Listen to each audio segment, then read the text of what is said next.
Hello and welcome. My name's Tyler Blah. I'm a final year medical student here in Sydney, Australia, and I'm also a bone marrow transplant vlogger. If you're new to the channel, please feel free to hit that subscribe button down below, and if you're a returning viewer, it's always so wonderful to see your lovely faces here again. Apparently, if you hit the like button, it helps trigger the YouTube algorithm to get this video out to other people, so if you enjoy it, of course hit that button, and if you didn't, just double tap the dislike button. Now I tend to get many personal messages on Instagram asking one specific question, and that is, I have a bone marrow transplant coming up, what are some advice and tips that you would have, or the things you wish you knew before you went in? So this video is for you to hopefully answer, well, some of those questions. Now before I start listing some of the things that I found useful to help me through my bone marrow transplant, I want you to pause the video and chuck down in the comments below what you thought was really kind of helpful and useful in your transplant journey, and let's see if we end up saying the same things, and if not, we end up adding a bit extra information for others that have come into this video as well.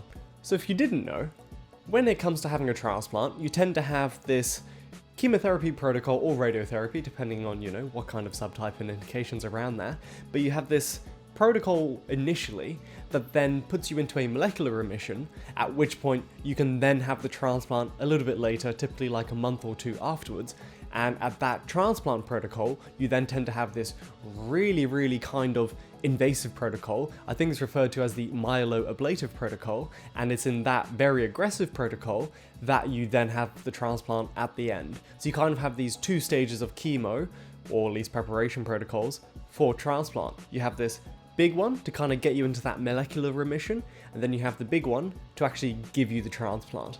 So the main tips and advice that I'll be providing for today will be that window between those two, and then also some tips around that point just before transplant itself. Now the big thing here that I want to emphasize is that you've just had this large amount of chemotherapy and you're about to go into another one. And, well, after the transplant, the likelihood of mucositis and feeling, well, generally crappy for quite a bit of time is quite high. So the first thing I always suggest, and I think forever will, is eat. Eat and drink to get your energy levels up.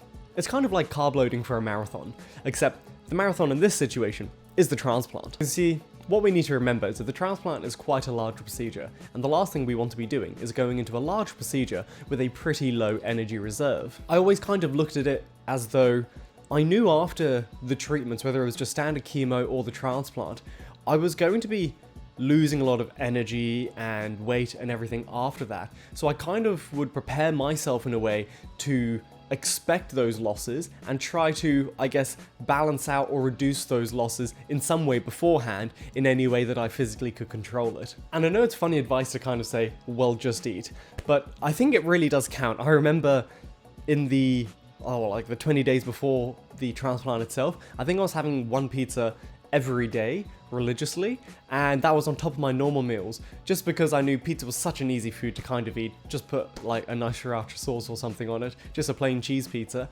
and it was really simple and easy calories to kind of just get in and handle. And once again, I kind of very much looked at it as though this is a marathon and I'm just carb loading in preparation so I can, well, handle the stress of that marathon. The next part is kind of complementary to my previous advice, but despite being told it, I know a lot of us don't comply with it, and that is drink a lot of fluid.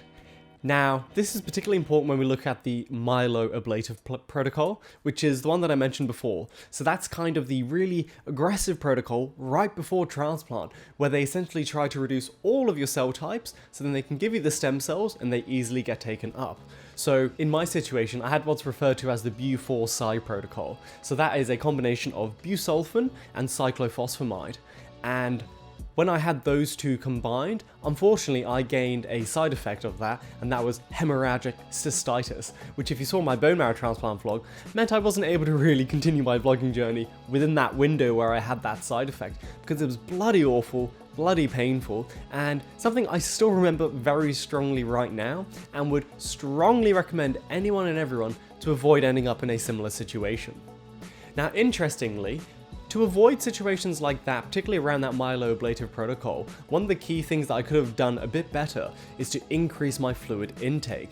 And the importance of fluid intake, I think, isn't appreciate it enough as a patient, and you really need to focus on just getting as much water. If you can't get water in, because I can appreciate it's quite nauseating when you're around that chemotherapy protocol, get any kind of fluids. It doesn't matter what it is, if it's a fizzy drink, if it's juice, whatever it is, just make sure you're getting lots and lots of fluid in to kind of support your body and actually being able to tolerate the treatment that you're undergoing to beat the cancer. The way I kind of always look at it is that our bodies are going to battle. They're going to battle with the cancer, and I'm going to do the best I can to support my body. And so by eating, by drinking proactively, it's kind of like I'm sending my body into battle with a sword and shield, ready to take it all on. Now here's my next big point, and this is definitely important for transplant or even just standard chemotherapy, and that is familiarize yourself with the amenities that you have on your ward. So I know for me, on the hematology ward that I was admitted to,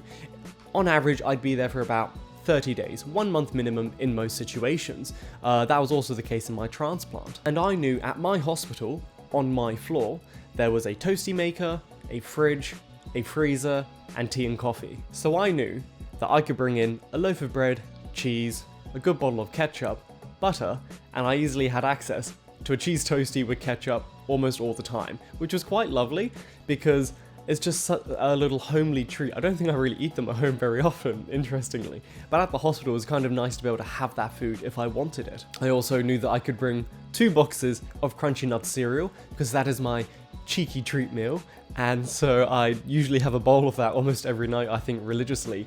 But I knew that milk was stored in the fridge quite frequently, so I could just bring the cereal and I could kind of have that. And it was just one of those nice kind of comfort things from home, which once again I don't commonly have at home, but just something I could have in the hospital that just made it all a bit better. And another thing, I'd always have dipping biscuits. So that's something like a digestive, the chocolate digestives. I absolutely love them. I think it comes with being English, but having those digestives was great because there was always tea or coffee in the hospital, and so I could easily in the morning, at lunch, or over the evening, have a cup of tea or coffee and just dip some biscuits into it. And it's just, once again, a nice little snack that kind of made the hospital environment seem a lot nicer. And then of course, understanding that the fridge had the freezer compartment, I could also store Zupa Dupas, which, if you haven't heard in my previous videos, these are essential to handling mucositis in my own personal opinion. Zupa Dupas are the best to handle mucositis, and they're also really useful to handle that aluminium taste that you can sometimes get with treatment.